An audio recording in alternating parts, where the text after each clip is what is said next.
de la hiperplasia prostática. Hablamos de, cuando lean ustedes Smith, hablamos de, dice la raza, ¿ya?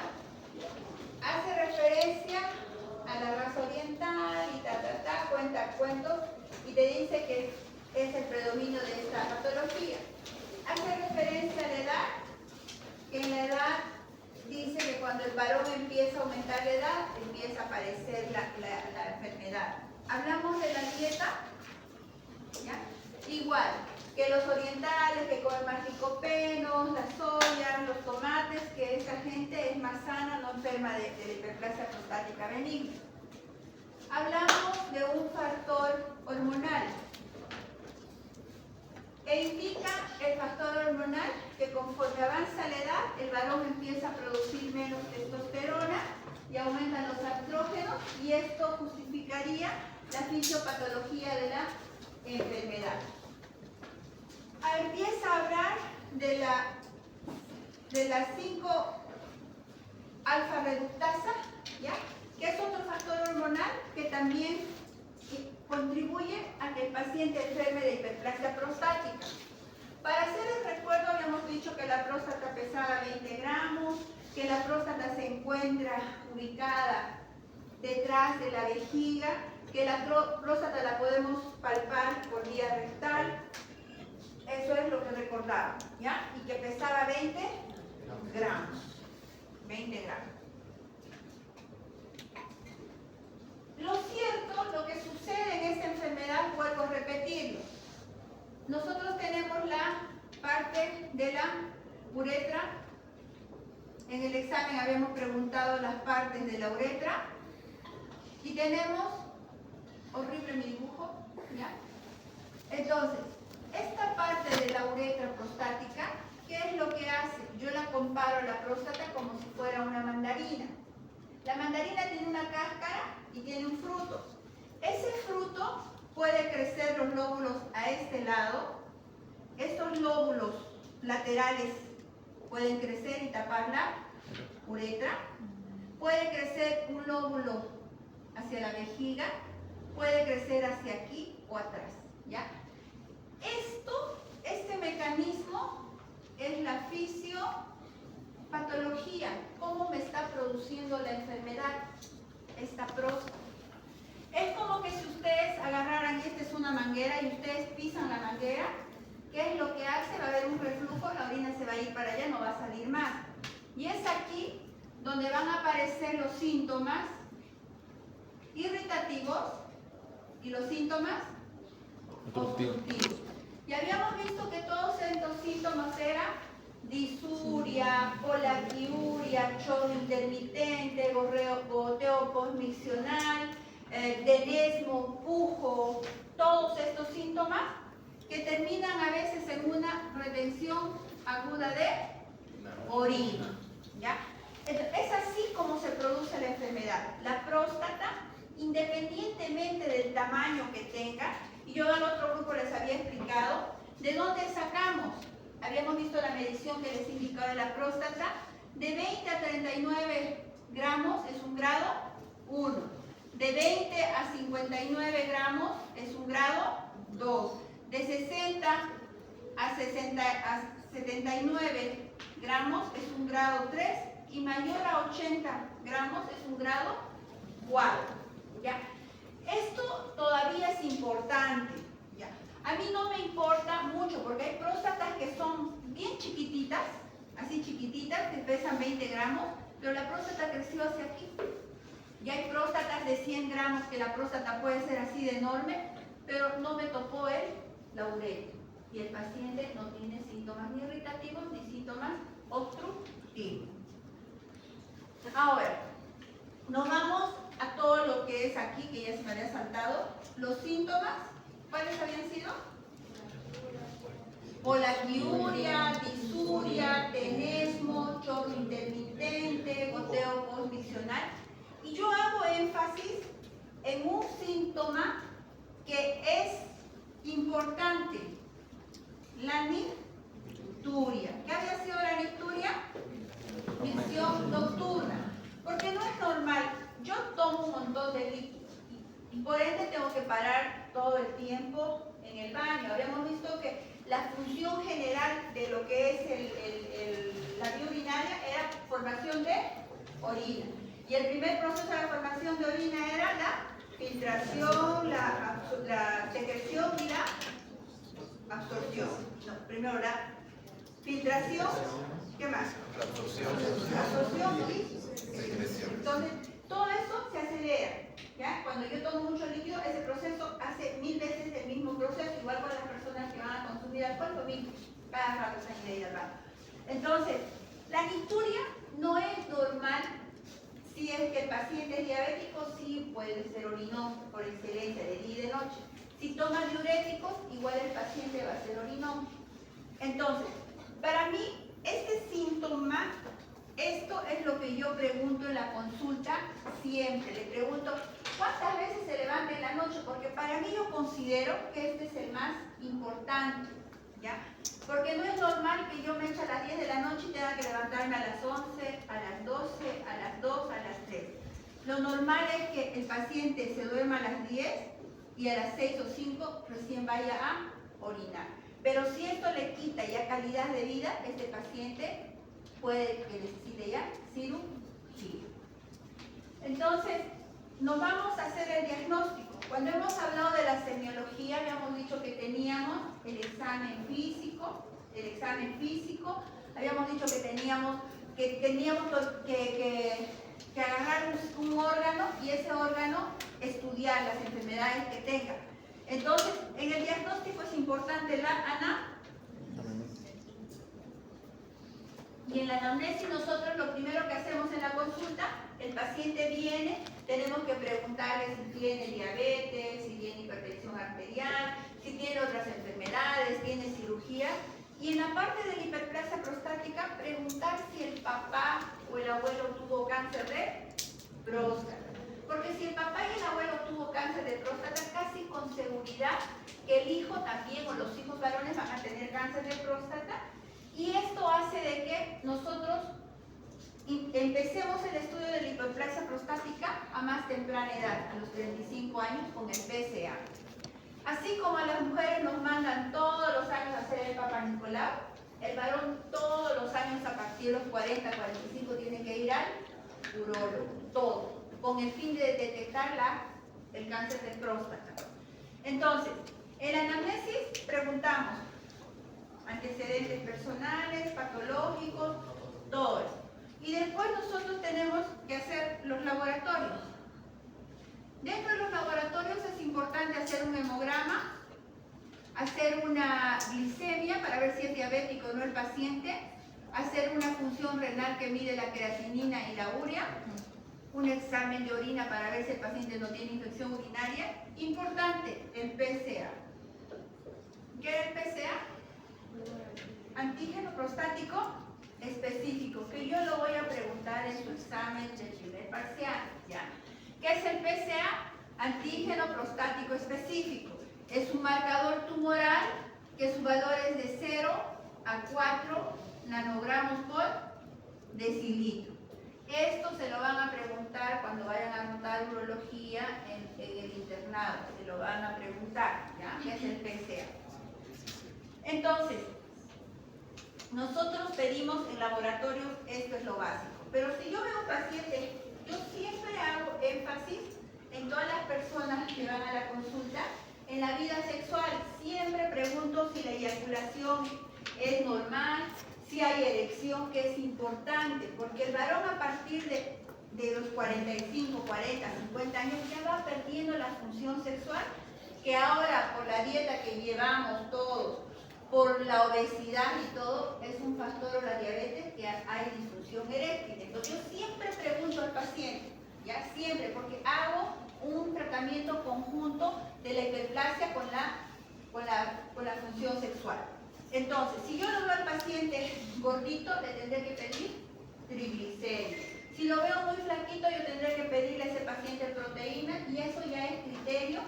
Si voy a enfocar la vida sexual y el paciente me va a decir, doctora, no tengo buena erección, yo lo primero que voy a pensar después del enfoque, que vamos a verlo después del enfoque psicológico, voy a pensar en dislipidemias, porque los pacientes que tienen grasa en la sangre, que tienen triglicéridos, colesterol, difícilmente, habíamos visto que los cuerpos cavernosos tienen que tener vascularidad y una sangre con azúcar no te va a producir buena erección. Una sangre con grasa, con triglicéridos, colesterol, no va a haber buena erección. Entonces, eso es el enfoque, ese es a criterio, pero indispensable tiene que haber esto, ¿ya? Y el examen de orina.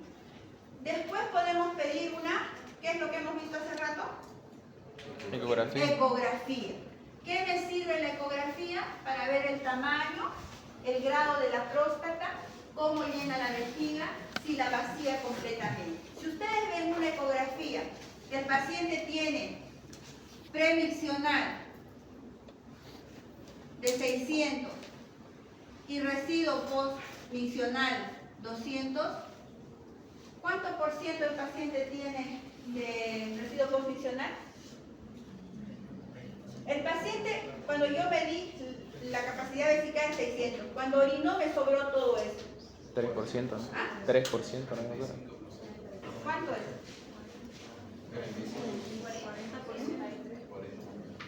Entonces, ¿qué les he dicho? Que el 10% sería que aquí el paciente quede 60.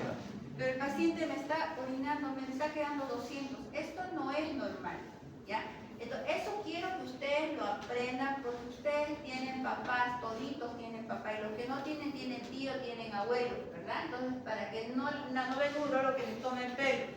Entonces, pedimos la ecografía para eso. En la ecografía podemos ver claramente los riñones, vemos la vejiga, cómo se está comportando. Ahora, si ustedes se encuentran en la hiperplasia prostática una hidronefrosis bilateral, les muestra una fotito, ustedes lo primero que van a pensar es en la próstata, que la próstata ha tapado totalmente y con reflujo se ha ido a dilatar los dos riñones, porque el paciente ocurre, pero tendría que ser muy yeta, o sea, muy mala suerte el paciente, de que tenga dos piedras al mismo tiempo, ¿no? Sería muy... Ahora, existe en el embarazo la hidronefrosis fisiológica, porque el feto comprime los uréteres y hay dilatación y puede haber hasta cólico renal. Entonces, la ecografía, cuando los urólogos que no saben hacer la endoscopía, hay un estudio que se llama cistoscopía.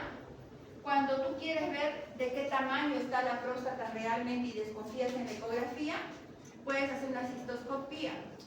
¿Cuánto tiempo tenemos? Media hora, creo. Bien. Y existe otro estudio que se llama uroflujometría. ¿Qué es la uroflujometría? Es otro estudio en el que nos va a medir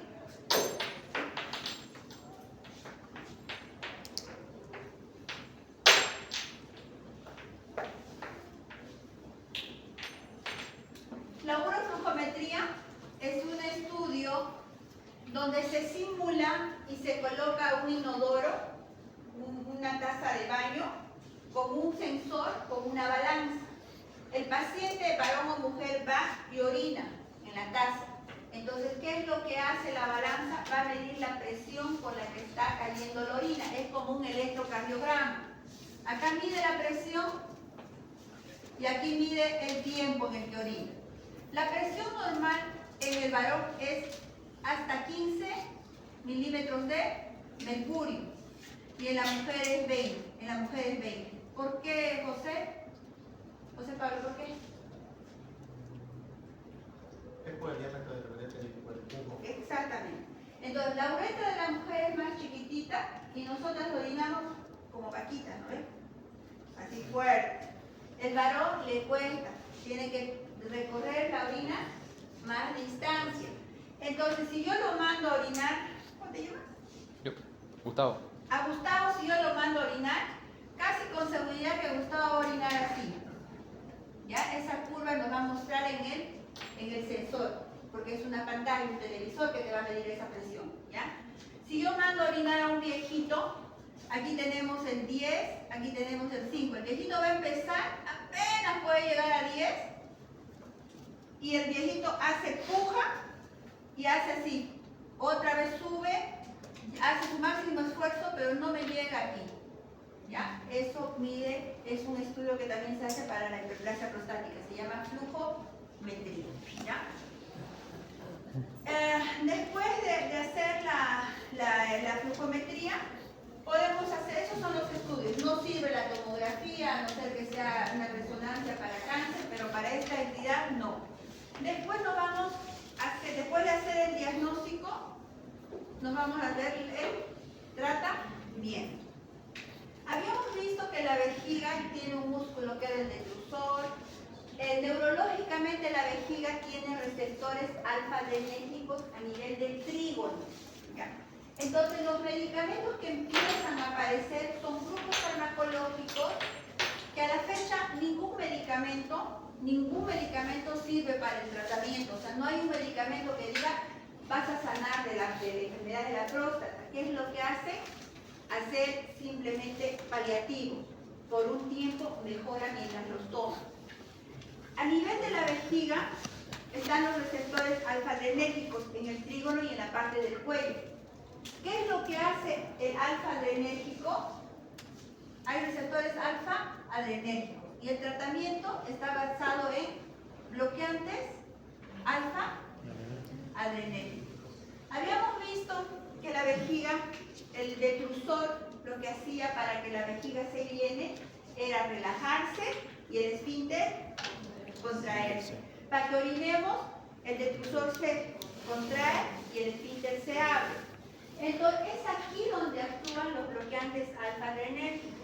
Y estos medicamentos, habíamos visto también recordando la patofisiología, que en los vasos sanguíneos había receptores beta, receptores alfa, por ejemplo los beta bloqueantes como la atenolol, todos esos medicamentos.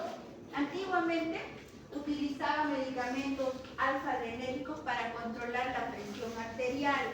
Entonces se va estudiando con el tiempo y ya no, porque antes, como los urólogos antiguos, los viejitos eran hipertensos y tenían hiperplasia prostática y los viejitos se fracturaban, se caían, porque al querer tratar la hiperplasia prostática al paciente hipertenso, le producían que el paciente haga contracciones de los vasos sanguíneos y el paciente se desmayaba.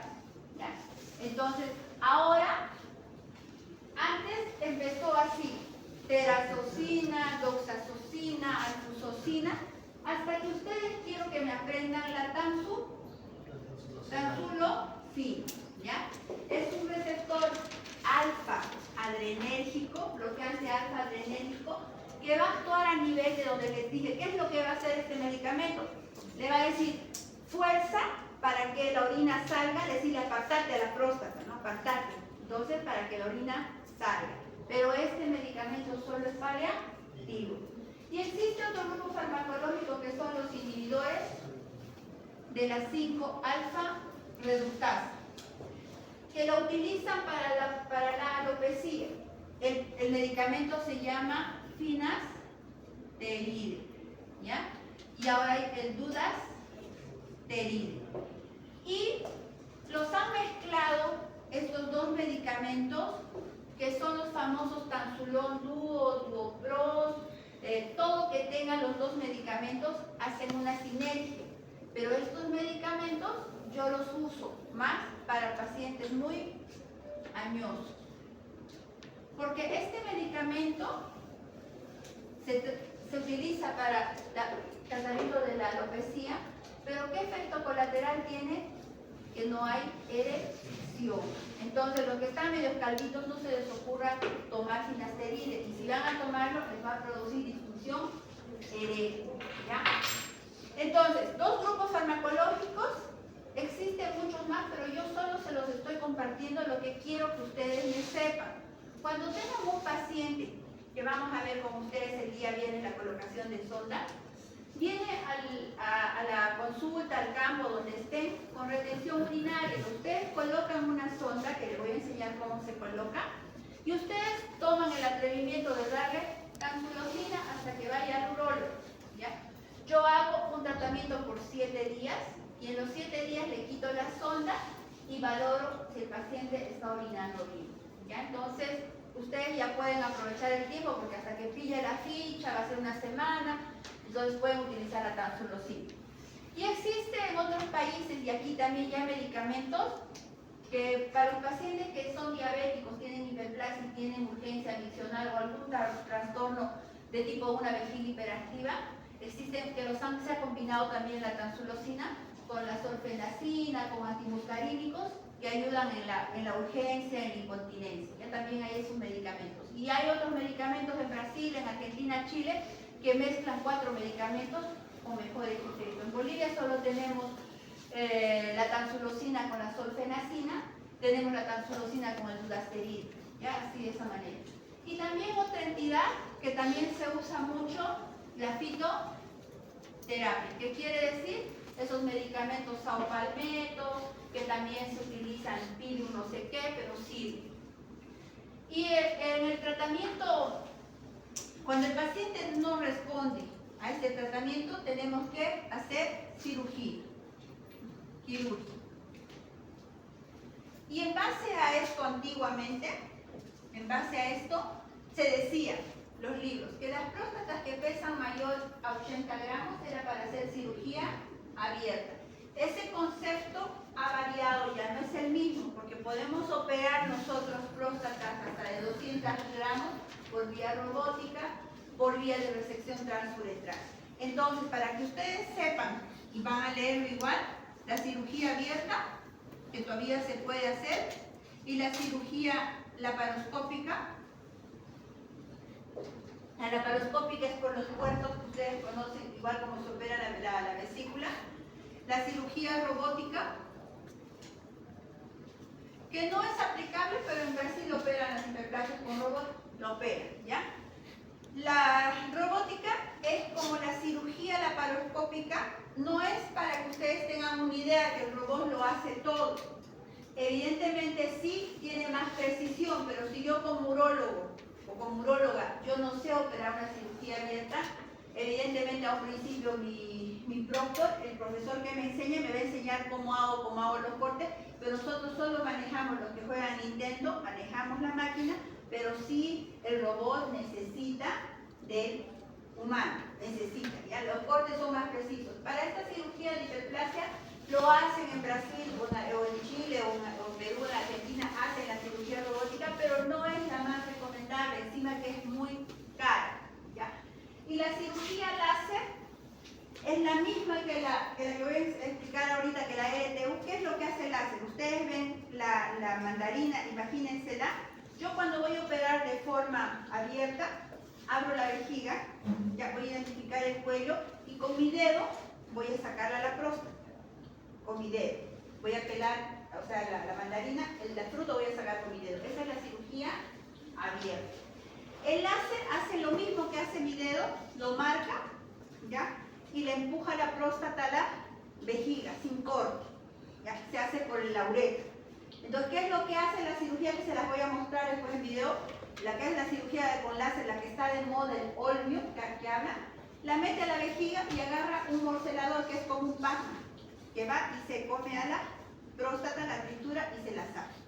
Entonces, esa es la cirugía famosa del láser. Ahora, muchos de mis colegas están haciendo cirugía de resección transuretral de próstata, que es una cirugía que se entra por la uretra y como cortar un quesito vamos sacando a pedacitos bajo visión, ¿ya? Esta se llama resección transuretral con bipolar.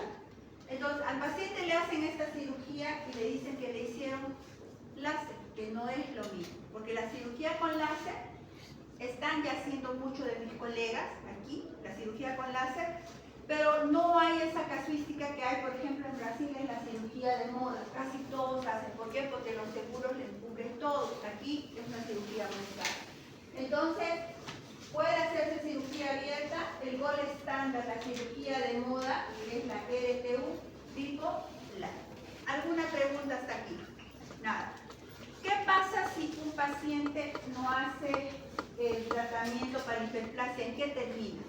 La retención aguda de orina va a conducir a hidronefrosis bilateral.